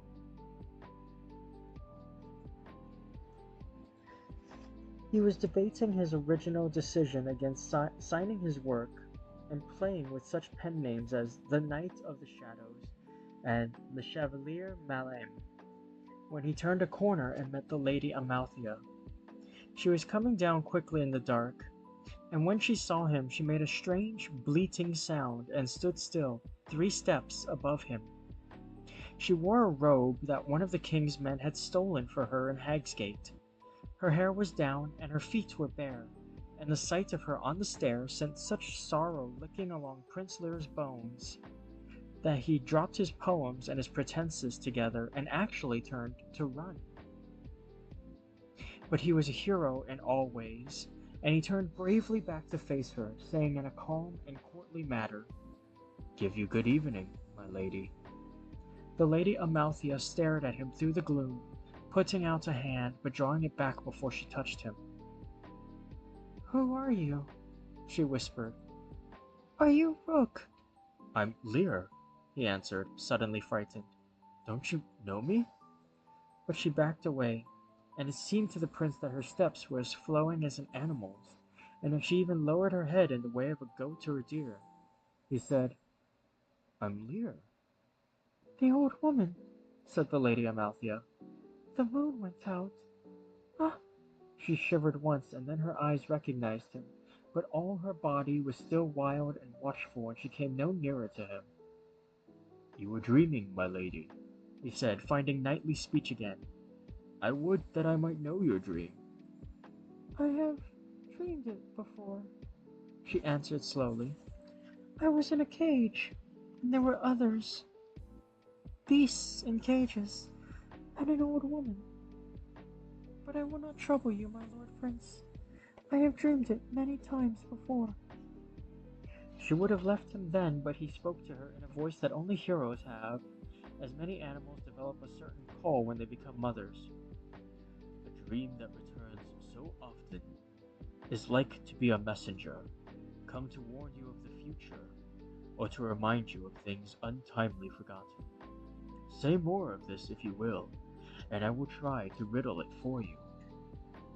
Thereupon she halted, looking at him with her head a little turned, still with the air of some slim furred creature peering out of a thicket, but her eyes held a human look of loss, as though she had missed something she needed, or suddenly realized that she never had it. If she had even blinked, she would have been gone. If he had even blinked, she would have been gone, but he did not blink, and he held her, as he had learned to hold griffins and chimeras motionless with his steady gaze. Her bare feet wounded him deeper than any tusk or riveting talon ever had, but he was a true hero. The Lady Amalthea said, "In the dream there are black barred wagons, and beasts that are and are not, and a winged being that clangs like metal in the moonlight. The tall man has green eyes and bloody hands." "Tall man must be your uncle, the magician," Prince Lear mused. "That part's clear enough, anyway. And the bloody hands don't surprise me. I never cared much for his looks, if you'll pardon my saying so. Is that all the dream?" "I cannot tell you all of it," she said. "It is never finished." Fear came back to her eyes like a great stone falling into a pool. All was clouded and swirling, and quick shadows were rushing everywhere. She said, "I am running away from a good place where I was safe, and the night is burning around me. But it is day, too, and I am walking under beech trees in the warm, sour rain, and there are butterflies, and a honey sound, and dappled roads, and towns like fish bones, and the flying thing is killing the old woman. I am running and running into the freezing fire, however I turn, and my legs are the legs of a beast." "Lady," Prince Lear broke in. my lady, by your leave, no more." Her dream was darkening into shape between them, and suddenly he did not want to know what it meant. "No more," he said. "But I must go on," said the Lady Amalthea, "for it is never finished. Even when I wake, I cannot tell what is real and what I am dreaming, as I move and speak and eat my dinner. I remember what cannot have happened, and forget something that is happening to me now. People look at me as though I should know them, and I do know them in the dream, and always the fire draws nearer, though I am awake." "No more," he said desperately. "A witch built this castle, and to speak of nightmares here often makes them come true." It was not her dream that chilled him, but that she did not weep as she told it. As a hero, he understood weeping women and knew how to make them stop crying. Generally, you killed something. But her calm terror confused and unmanned him, while the shape of her face crumbled the distant dignity he had been so pleased at maintaining. When he spoke again, his voice was young and stumbling. "I would court you with more grace," he said, "if I knew how. My dragons and my feats of arms weary you, but they are all I have to offer. I haven't been a hero for very long, and before I was a hero I was nothing at all. nothing but my father's dull, soft son. Perhaps I am only dull in a new way now, but I am here, and it is wrong of you to let me go to waste. I wish you wanted something of me. It wouldn't have to be a valiant deed, just useful." Then the Lady Amalthea smiled at him for the first time since she had come to stay in King Haggard's castle. It was a small smile, like the new moon, a slender bend of brightness on the edge of the unseen. But Prince Lear leaned toward it to be warm. He would have cupped his hands around her smile and breathed it brighter if he had dared. "Sing to me," she said. "That would be valiant, to raise your voice in this dark, lonely place, and it will be useful as well. Sing to me. Sing loudly. Drown out my dreams. Keep me from remembering whatever wants me to remember it. Sing to me, my Lord Prince, if it please you. It may not seem a hero's task, but I would be glad of it." So Prince Lear sang out lustily there on the cold stairway, and many damp, unseen creatures went flopping and scurrying for cover before the daylight gaiety of his voice. He sang the first words that came to him, and they were these: "When I was a young man, and very well thought of, I couldn't ask aught that the ladies denied. I nibbled their hearts like a handful of raisins, and I never spoke love, but I knew that I lied. But I said to myself, ah, they none of them know the secret I shelter and savor and save.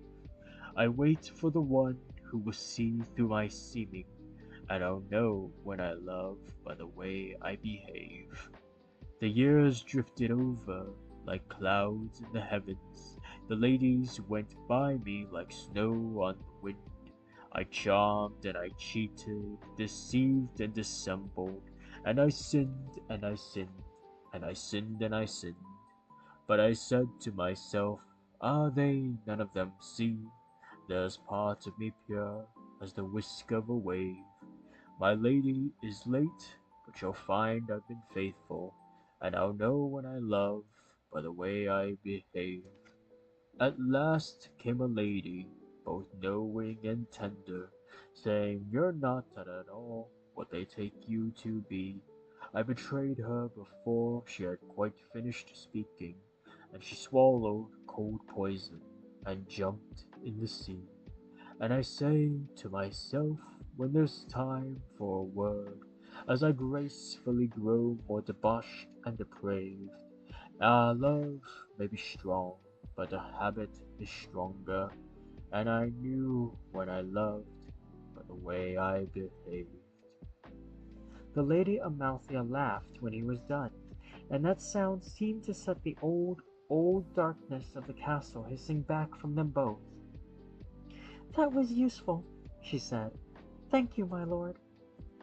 I don't know why I sang that one, Prince Lear said awkwardly. One of my father's men used to sing it to me. I don't really believe it. I think that love is stronger than habits or circumstances.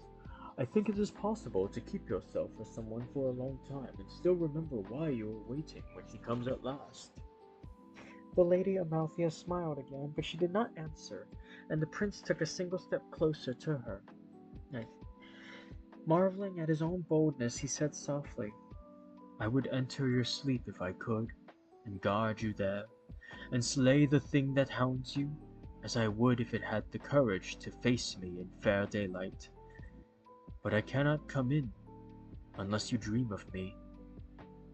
Before she could speak, if she meant to, they heard footsteps below them on the winding stair, and King Haggard's veiled voice singing. I heard him singing. What business had he to be singing?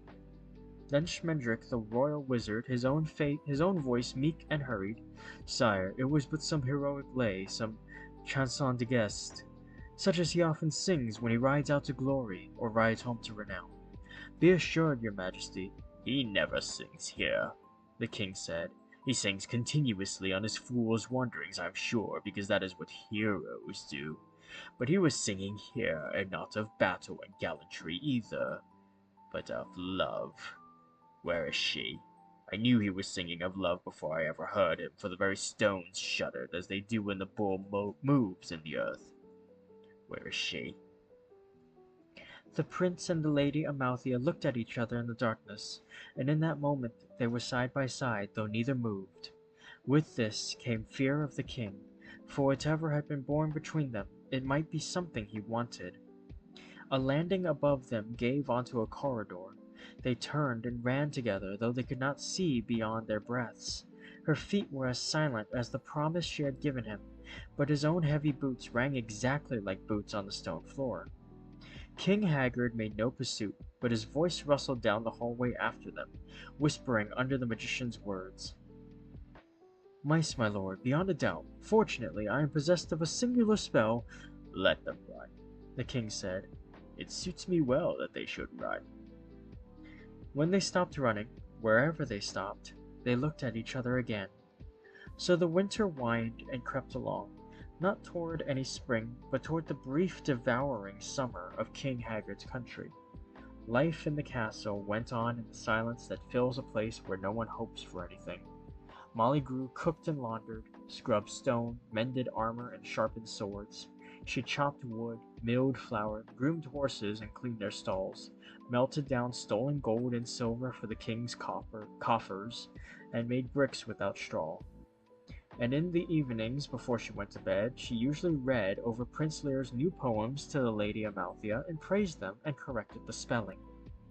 Schmendrick fooled and juggled and flim-flammed as the king bade him, hating it, and knowing that Haggard knew he hated it and took his pleasure thereby.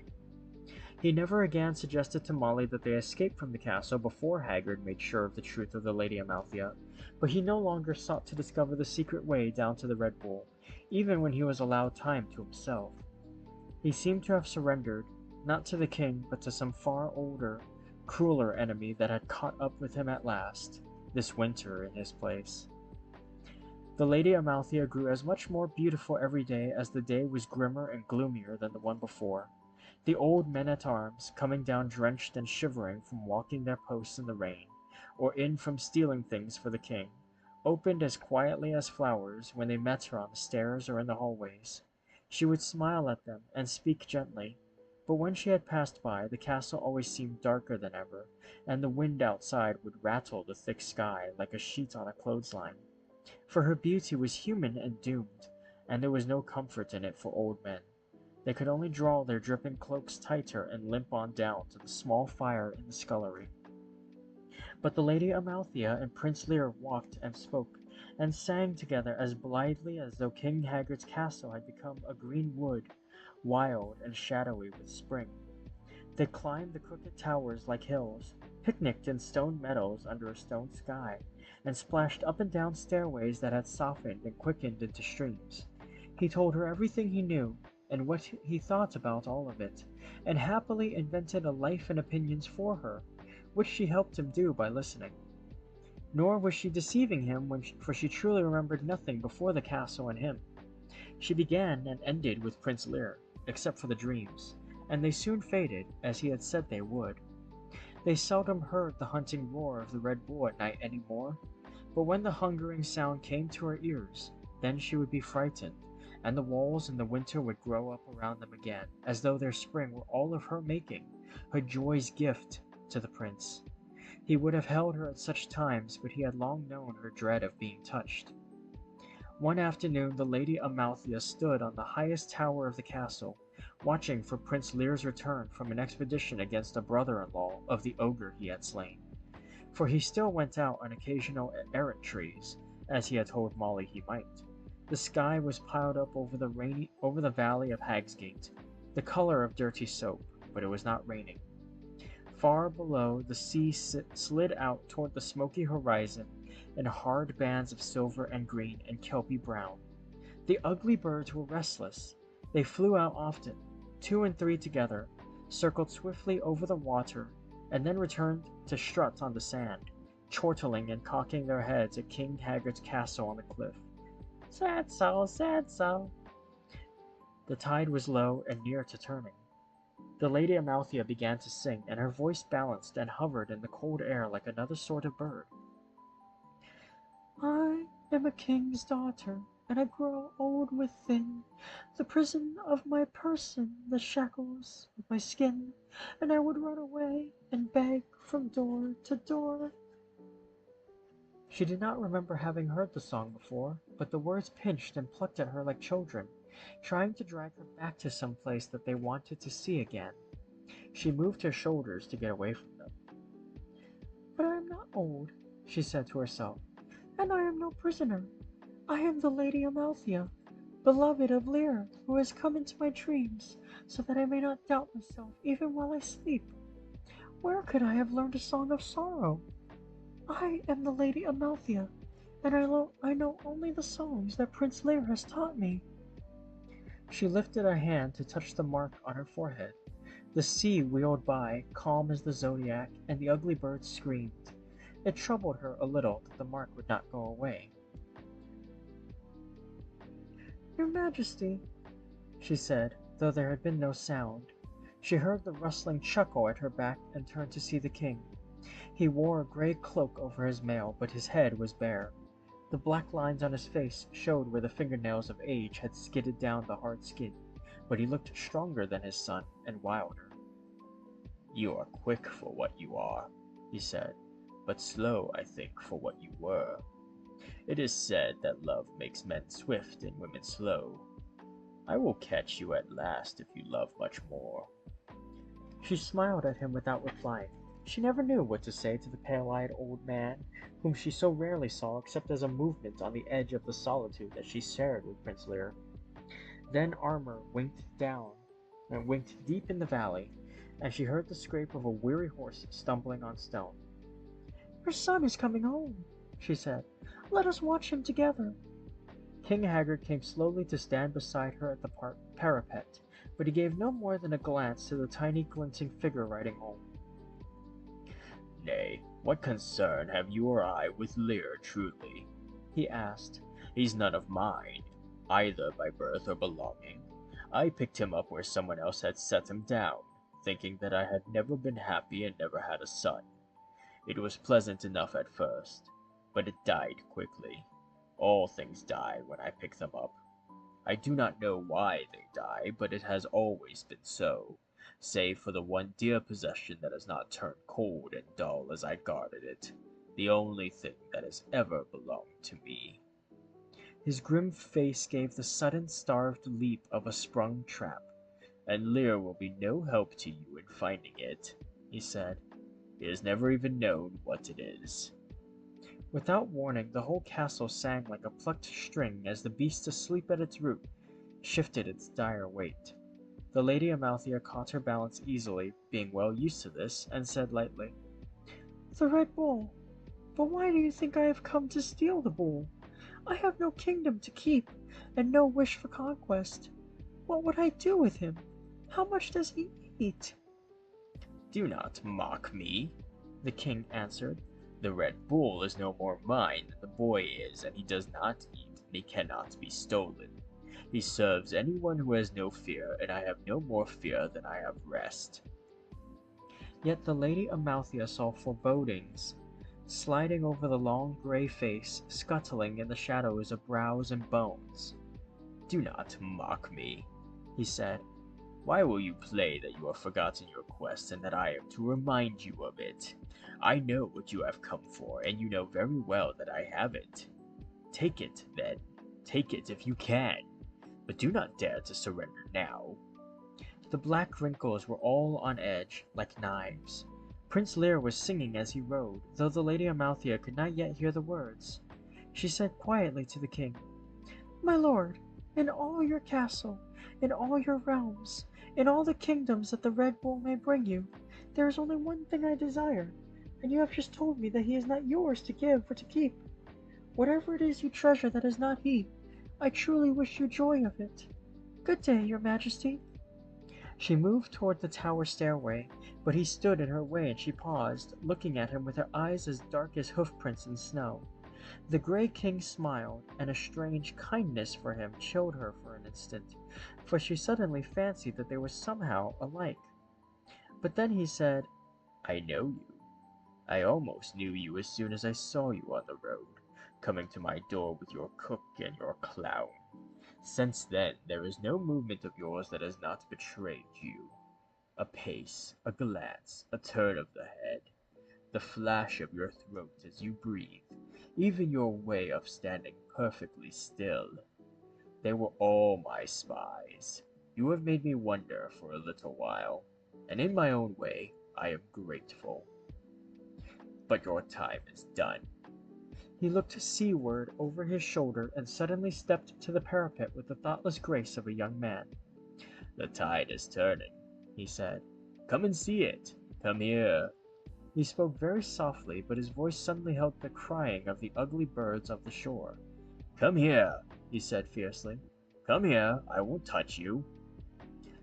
Prince Lear sang, I will love you as long as I can, however long that may be. The horrible head on his saddle was harmonizing in a kind of bass falsetto. The Lady Amalthea went to stand with the king. The waves were coming in under the thick swirling sky, growing as slowly as trees as they bulged across the sea. They crouched as they neared the shore, arching their backs higher and higher, and then sprang up the beach as furiously as trapped animals bounding at a wall and falling back with a sobbing snarl to leap again and again, claws caked and breaking, while the ugly birds yelled mournfully.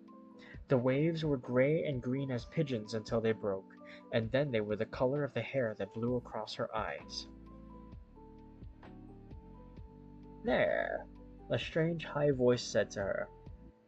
There they are.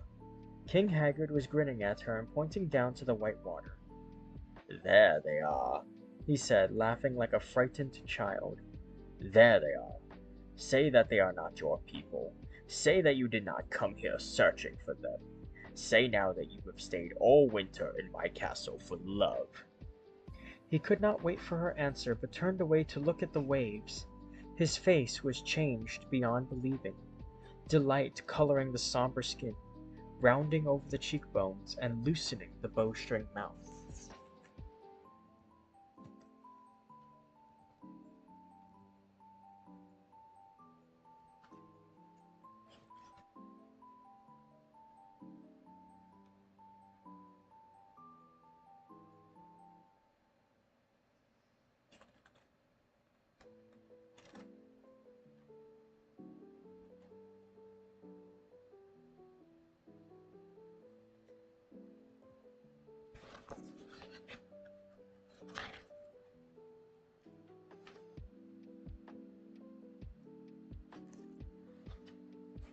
They are mine, he said softly. They belong to me. The Red Bull gathered them for me, one at a time, and I bade him drive each one into the sea.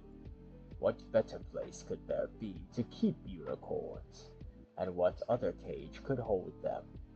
For the bull keeps guard over them, awake or asleep, and he daunted their hearts long ago. Now they live in the sea, and every tide still carries them within an easy step of the land. But they dare not take that step. They dare not come out of the water. They are afraid of the Red Bull. Nearby, Prince Lear sang, Others may offer more than they can give, all that they have for as long as they live. The Lady Amalthea closed her hands on the parapet and wished for him to come to her, for she knew now that King Haggard was mad. Below them lay the thin, sallow beach and the rocks and the rising tide, and nothing more.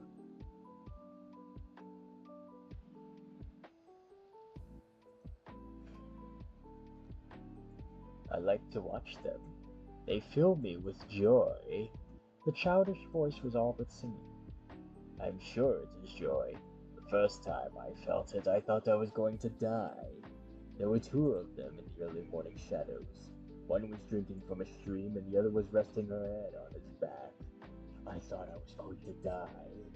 I said to the Red Bull, I must have that. I must have all of it. All there is, for my need is very great. So the bull caught them, one by one. It was all the same to the bull. It would have been the same if I had demanded tumblebugs or crocodiles. You can only tell the difference between what I want and what I do not want. He had forgotten her for the moment as he leaned over the low wall, and she might have fled the tower then. But she stayed where she was, for an old bad dream was waking all around her, though it was daylight. The tide shattered on the rocks and tumbled together again, and Prince Lear rode along singing, "But I will love you as long as I can. I never ask if you love me." Suppose I was young when I first saw them, King Haggard said.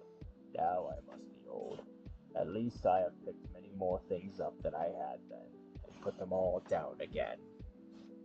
But I always knew that nothing was worth the investment of my heart, because nothing lasts, and I was right, and so I was always owed. Yet each time I see my unicorns, it is like that morning in the woods, and I am truly young in spite of myself, and anything can happen in a world that holds such beauty. In the dream I looked down at four white legs and felt the earth under split hooves. There was a burning on my brow as there is now. There was no unicorns coming in on the tide. The king is mad. He said, I wonder what will become of them when I am gone. The Red Bull will forget them immediately, I know. Be off to find a new master. But I wonder if they'll take their freedom then. I hope not, but then they will belong to me forever. Then he turned to look at her again, and his eyes were as gentle and greedy as Prince Lear's eyes became when he looked at her. You are the last, he said. The bull missed you because you were shaped like a woman, but I always knew. How did you manage the change, by the way? Your magician couldn't have done it. I don't think he could turn cream into butter. If she had let go of the parapet, she would have fallen, but she answered him quite calmly. My lord, I do not understand. I see nothing at all in the water. The king's face shivered as though she were looking at him through fire. Do you still deny yourself? He whispered. Do you dare deny yourself? Hey, that's as false and cowardly as though you were only human. I'll hurl you down to your folk with my own hands if you deny yourself. He took a step toward her, and she watched him with her eyes open, unable to move. The tumult of the sea filled her head, together with Prince Lear's singing and the blubbering death wail of the man named Rook. King Haggard's gray face hung over her like a hammer, muttering, It must be so. I cannot be mistaken. Yet her eyes are as stupid as his, as any eyes that never saw unicorns, never saw anything but themselves in a glass. What cheat is this? How can it be? There are no green leaves in her eyes now. Then she did close her eyes, but she shut in more than she kept out. The bronze-winged creature with a hag's face swung by, laughing and prattling, and the butterfly folded its wings to strike. The red bull moved silently through the forest, pushing the bare branches aside with his pale horns. She knew when King Haggard went away, but she did not open her eyes. It was long after, or only a little while later, that she heard the magician's voice behind her. Be still. Be still. It's over. She had not known that she was making any sound. In the sea, he said. In the sea? Well, don't feel too bad about it. I didn't see them either. Not this time or any other that I've stood here and watched the tide coming in. But he saw them. And if Haggard sees something, it's there. He laughed with a sound like an axe falling on wood. Don't feel bad. This is a witch castle, and it's hard to look closely at things living here. It's not enough to be ready to see. You have to be looking all the time. He laughed again, more gently. All right, he said. We'll find them now. Come on. Come with me. She turned to him, moving her mouth to make words, but no words came out. The magician was studying her face with his green eyes. Your face is wet, he said worriedly. I hope that's spray. you've become human enough to cry, then no magic in the world. Oh, it must be spray. Come with me. It had better be spray. And that brings us to the end of chapter 11. That's the end of our section for today. Tomorrow, we will finish up the story with chapters 12, 13, and 14. These chapters were a bit longer than normal. I noticed, like, I'm running way over time compared to usual. But I hope you enjoyed today's batch, and I hope that today's batch was interesting and terrifying. Because I definitely feel like today was, it was quite a lot. But I had fun reading that one.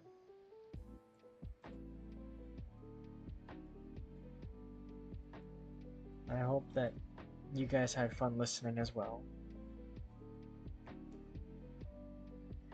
I don't really have anything to announce still, except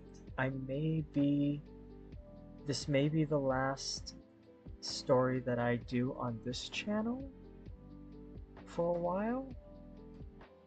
So after, as those of you here already know, I'm planning to make a devoted channel to my tuber persona, so I'll probably, I've already got the socials set up and everything, and the channel is pretty much up and ready to go. I'm just gonna make a debut thing soon, probably, and yeah. If I continue the way I am, and tomorrow is the last day, then I may just debut Thursday or Friday.